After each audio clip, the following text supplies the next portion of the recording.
اوپر سے غضب کچھ یہ ہوا کہ میرے ہاتھ سے اس غریب کا ہاتھ چھوٹ گیا۔ ہاتھ کیا چھوٹا، لوگوں کا ایک ریلا مجھے رگیدتا ہوا پتہ نہیں کہاں سے کہاں لے گیا۔ عجب حالات تھے، کسی کو دوسرے کا خیال نہیں تھا، بس ہر کوئی اپنی جان بچانے کے چکر میں تھا۔ میں بھی لاکھ اپنے آپ کو سنبھالنے کی کوشش کرتا رہا، مگر پیر رپٹ ہی گیا۔ میں نیچے گرا، ایک عذاب نازل ہو گیا۔ ایک نے میرے پیٹ پر پیر رکھا تو دوسرے نے میرے سر کو پتھر سمجھ کر ٹھوکر ماری۔ موت میری آنکھوں کے سامنے ناچنے لگی۔ میں نے کلمہ پڑھا اور آنکھیں بند کی ہی تھیں کہ کسی اللہ کے بندے نے میرا دایاں ہاتھ پکڑ کر کھینچا اور مجھے سہارا دے کر کھڑا کر دیا۔ میں نے سانس درست کی اور اپنے محسن کا شکریہ ادا کرنے کے لیے اس کی طرف نگاہ کی۔ مانو ایک لمحے کے لیے تو بجلی ہی گر پڑی۔ کیا دیکھتا ہوں کہ میرا ہاتھ مضبوطی سے تھامے نورا کجری کھڑی مسکرا رہی تھی۔ یہ ناپاک عورت یہاں کیسے آ گئی؟ اس کی حج کی درخواست کس نے اور کب منظور کی؟ میں نے ہاتھ چھڑانے کی بہت کوشش کی، مگر کہاں صاحب، ایک آہنی گرفت تھی، میں نہیں چھڑا سکا۔ وہ مجھے اپنے پیچھے کھینچتی ہوئی ایک طرف لے گئی۔ اس طرف کچھ عورتیں اکٹھی تھی۔ اچانک میری نظر جو زوجہ پر پڑی، جس کی آنکھوں میں آنسو تھے، وہ بےتاب نگاہوں سے مجمع ٹٹول رہی تھی۔ ہماری نظریں ملیں تو سب کلفت بھول گئی۔ میں دوڑ کر اس تک پہنچا اور آنسو پوچھے، کہاں چلے گئے تھے آپ؟ کچھ ہو جاتا تو؟ پریشانی سے الفاظ اس کے گلے میں اٹک رہے تھے۔ بس کیا بتاؤں، آج مرتے مرتے بچا ہوں۔ جانے کون سی نیکی کام آ گئی۔ میں تو پاؤں تلے روندا جا چکا ہوتا اگر نورا نہیں بچاتی۔ میں نے اس کو تسلی دیتے ہوئے کہا، نورا؟ ہماری پڑوسن نورا؟ وہ یہاں کہاں آ گئی؟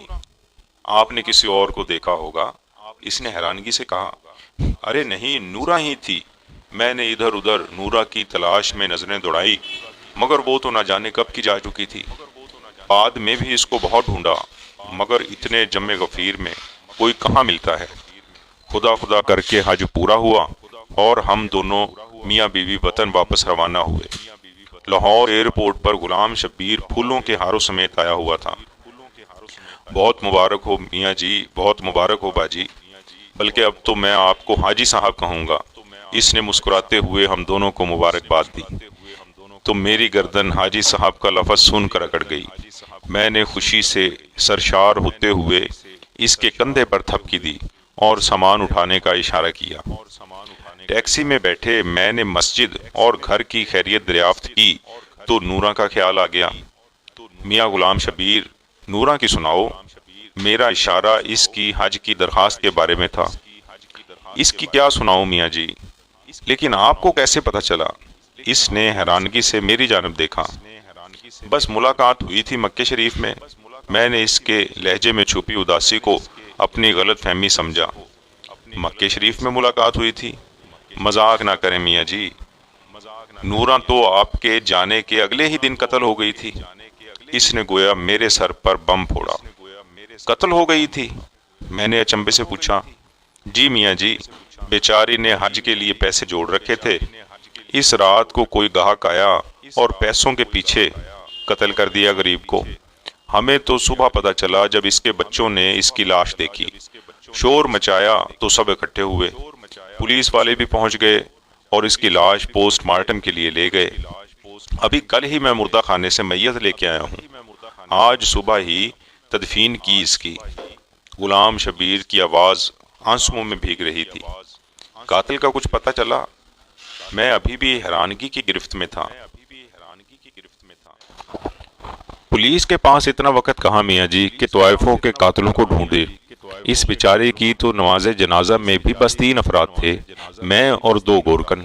اس نے افسوس سے ہاتھ ملتے ہوئے کہا، اور اس کے بچے، ان کا کیا بنا؟ میں نے اپنی آنکھوں میں امڑتی نمی پونچھتے ہوئے دریافت کیا۔